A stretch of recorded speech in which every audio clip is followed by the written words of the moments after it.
포이맨 칼럼. 그리스도인의 경주. 오늘은 그리스도인의 경주에 대해서 추구하려고 합니다. 바울은 고린도에 있는 성도들에게 편지하기를 경기장에서 달리기를 하는 사람들이 모두 달리지만 이와 같이 여러분도 상을 붙잡기 위해 달리십시오라고 말합니다.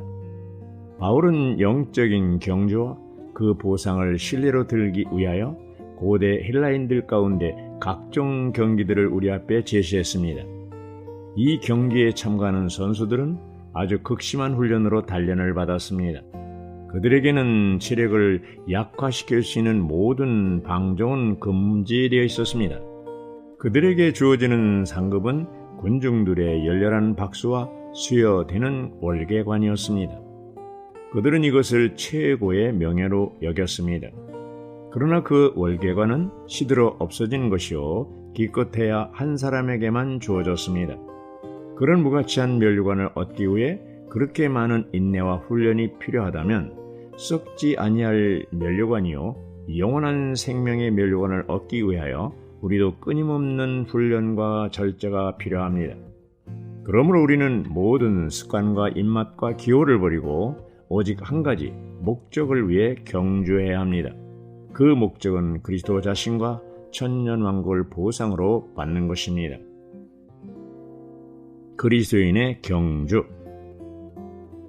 바울은 히브리서 12장 1절에서 경주에 대해서 언급하고 있습니다. 우리도 모든 무거운 짐과 우리를 쉽게 얽어매는 죄를 떨쳐버리고 인내로 우리 앞에 놓인 경주를 합시다. 그리스도인의 일생은 하나의 경주입니다.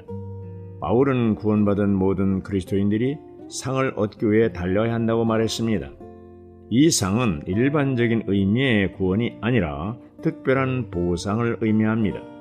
바울은 디모데후서 4장 7절에서 나는 선한 싸움을 싸웠고 달려야 할 길을 다 달렸으며 믿음을 지켰습니다.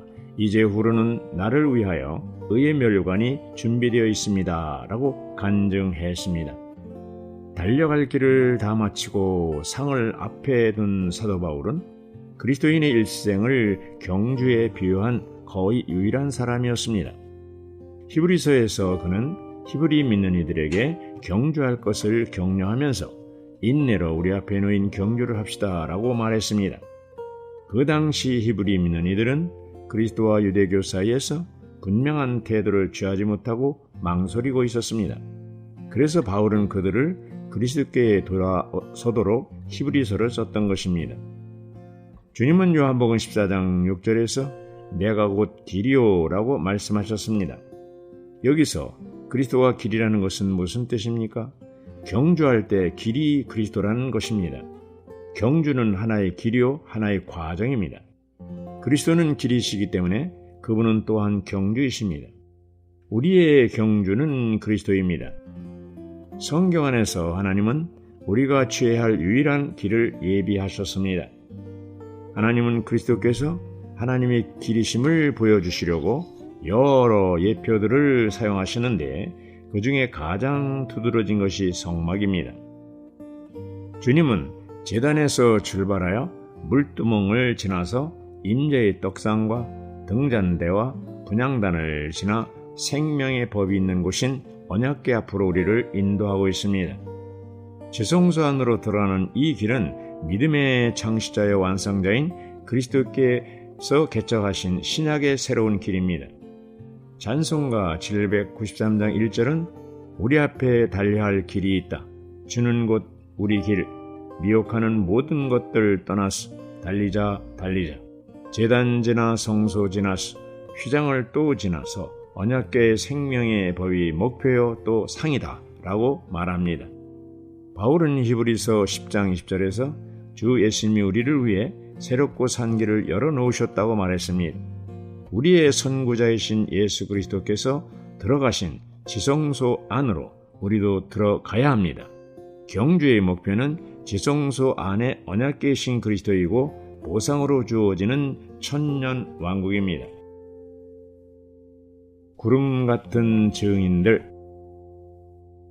히브리서 12장 1절은 이렇게 많은 구름 같은 증인들이 우리를 둘러싸고 있으니 우리도 모든 무거운 짐과 우리를 쉽게 얽어매는 죄를 떨쳐버리고 인내로 우리 앞에 놓인 경주를 합시다. 12장 1절은 구름 같은 증인들을 언급합니다. 찬송가 793장 2절은 구름같이 둘러싼 저 증인들이 우리를 격려해 아벨, 에녹, 아브람과 야곱과 모세, 다윗, 솔로몬, 그들보다 큰 침례 요한, 그도 앞서 달렸네. 이들은 믿음 따라 죽고 약속은 못 받았다고 말합니다. 3절은 구약의 신자들 우리를 부른다. 달려라 더 빨리. 남은 경주 어서 마치라 한다. 달려라 달려라. 우린 하나님의 경륜의 완성 단계에 있다. 우린 더 좋은 것 누린다. 실제를 경험한다고 했습니다. 4절은 우리들은 그들보다 더 큰 자, 우리는 더 크다. 그들 우리를 기다리며 보면서 달리라 외친다. 우리 모두 하나 되어서 주 나타낼 때까지 생명의 법을 순종하자. 그들 외침 들으라고 했습니다. 이상의 가사 내용을 볼 때 793장은 히브리서 12장 1절과 2절을 근거로 지어진 찬송이라고 볼 수 있습니다. 옛 언약의 성도들은 단지 믿음의 증인들일 뿐이었습니다. 히브리서 12장 1절에서는 믿음의 증인들이 우리를 둘러싸고 있는 구름 같은 증인들이라고 했습니다. 구약시대 주님은 광야 40년 동안 그분의 백성과 함께 하기 위하여 구름 속에 계셨습니다. 이스라엘 자손은 구름의 움직임에 따라 주님을 따랐습니다. 오늘날 교회 사람들은 구름입니다. 그러므로 믿는 이들이 주님의 인도를 받고 싶다면 그는 반드시 구름인 교회를 따라야 합니다. 주님은 구름 속에 계시는데 이것은 주님께서 믿음의 백성과 함께 하신다는 것을 의미합니다. 우리는 믿음의 백성이기 때문에 오늘날의 구름이며 사람들은 우리를 따름으로써 주님을 따를 수 있습니다. 주님은 우리가 있는 곳에 계시며 우리가 있는 곳은 주님께서 오늘날 움직이시는 방향입니다. 아가서 1장 8절은 그대가 알지 못한다면 양떼의 발달치를 따라가다가 목자들의 천막 곁에서 그대의 어린 염소들을 먹이도록 하오라고 말합니다. 즉 교회의 행동에 따라서 움직이고 목양할 때도 교회 안에서 하라는 것입니다. 여호와 하나님은 광야에서 이스라엘 백성들을 인도하실 때 그들 앞에 가시며 낮에는 구름기둥 속에서 길을 인도하시고 밤에는 불기둥 속에서 그들을 비추며 그들을 밤낮으로 인도하셨습니다. 구름은 백성이 주님을 따르도록 인도하기 위한 것이며 구름 속에 계신 주님은 백성과 함께 계십니다. 이스라엘 자손은 구름기둥에 의해 주님을 따랐으며 구름기둥 속에 있는 주님의 임재를 누렸습니다. 모든 믿음의 증인들, 더욱이 믿음의 순교자들은 구름입니다. 이 구름 같은 증인들에 의해 우리는 주님을 따르며 그분의 임재를 누립니다.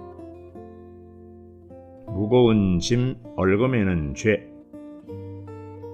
히브리서 12장 1절에 언급된 것처럼 경주하는 사람들은 경주에서 이기기 위하여 그 어떤 것도 방해하지 못하도록 모든 불필요한 무거운 짐과 방해되는 짐을 벗어 버려야 합니다.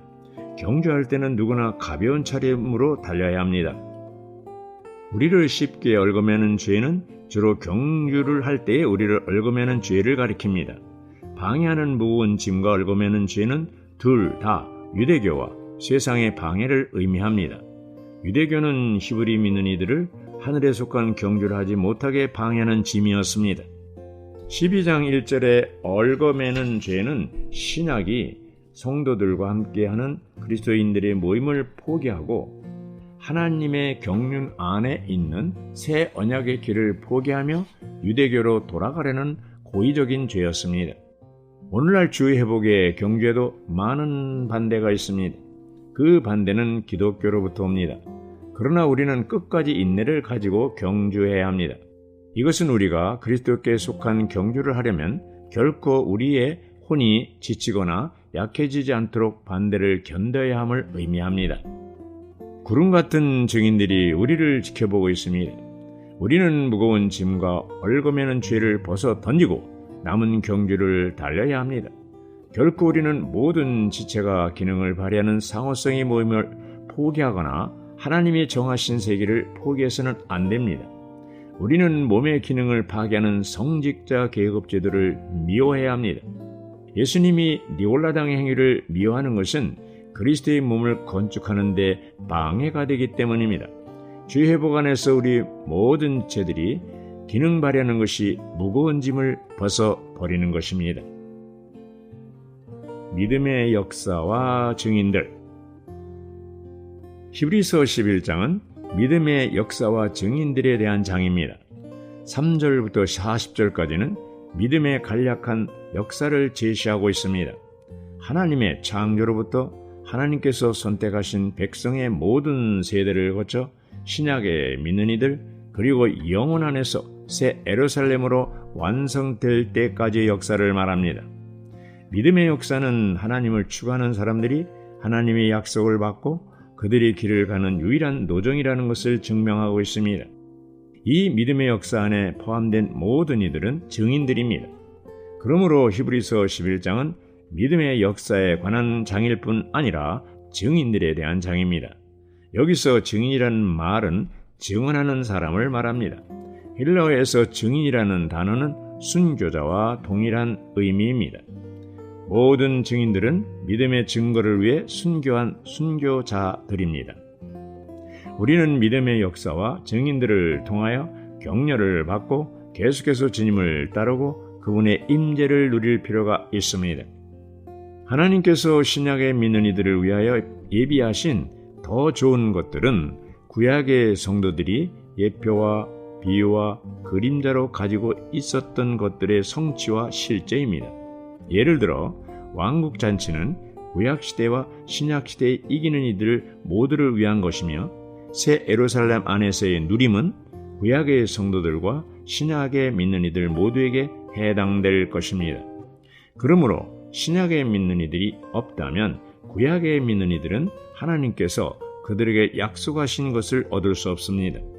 그들이 하나님께서 약속하신 것을 얻고 누리기 위해서는 신약에 믿는 이들이 필요합니다. 지금 구약에 믿는 이들은 그들이 완전한 것에 이를 수 있도록 우리가 계속 전진하기를 바라고 있습니다. 달려라, 달려라 격려하고 있습니다. 예수님을 주목합시다. 예수님을 주목합시다는 원문에서 눈을 돌려 예수님을 주목합시다로 되어 있습니다. 이 말은 우리가 보아서는 안 될 곳에서 눈을 돌려 예수님을 주목하라는 말입니다. 우리의 영적인 생활은 자신을 들여다보는 것에 있지 않고 주님을 보는 것에 있습니다. 만일 우리가 눈을 돌려 예수님을 주목하지 않고 자신을 들여다본다면 영적인 생활에서 엄청난 손실을 볼 것입니다. 경주하는 이들이 다른 모든 것에서 돌이켜 목표를 향해 달리는 것처럼 우리는 주님을 향하여 주목하고 달려야 합니다. 히브리서 12장 2절에서 바울은 이렇게 말하는 듯합니다. 히브리 형제님들, 거기에 서서 망설이지 말고 두리번거리지 마십시오. 여러분은 반드시 그리스도 아닌 모든 것들에서 돌이켜서 주님을 향하여 그분을 바라보아야 합니다. 히브리 믿는 이들은 그들의 환경 가운데는 모든 것에서 그들의 옛 종교인 유대교와 그들의 박해에서 또한 땅에 속한 모든 것에서 돌이켜 예수님을 주목해야 이기는 이가 될 수 있습니다. 예수님은 십자가의 죽음과 부활을 통과하고 승천하신 후에 하늘 보좌에 앉으시고 영광과 존귀로 관을 씌셨습니다. 이 놀라운 예수님은 우주 안에서 가장 매혹적인 분이시고 거대한 자석과 같아서 그분을 추구하는 모든 이들을 그분께로 끌어당기십니다. 우리가 그분 아닌 다른 모든 곳에서 돌이켜 그분을 주목하는 것은 바로 마음을 사로잡는 그분의 사랑과 능력에 매혹되었기 때문입니다. 이렇게 마음을 사로잡는 대상이 없다면 어떻게 우리가 이 땅에 있는 수많은 미혹에서 돌이킬 수가 있겠습니까? 그러므로 교회 생활에서 자기 연민과 자기 성찰은 가장 해로운 것입니다. 우리가 자아에서 벗어나 모든 것을 포함하신 그분을 주목한다면 그분은 우리가 하늘에 속한 경주를 달리도록 우리에게 힘과 능력을 공급하실 것입니다. 이렇게 할 때 그분은 우리가 모든 믿음의 노정을 통과하도록 하시며 우리를 영광 안으로 이끄실 것입니다. 그리고 우리는 이기는 이들이 되어 천년 동안 하늘에 속한 부분에서 그리스도와 함께 공동 왕으로서 다스리는 특권을 누릴 것입니다. 아멘.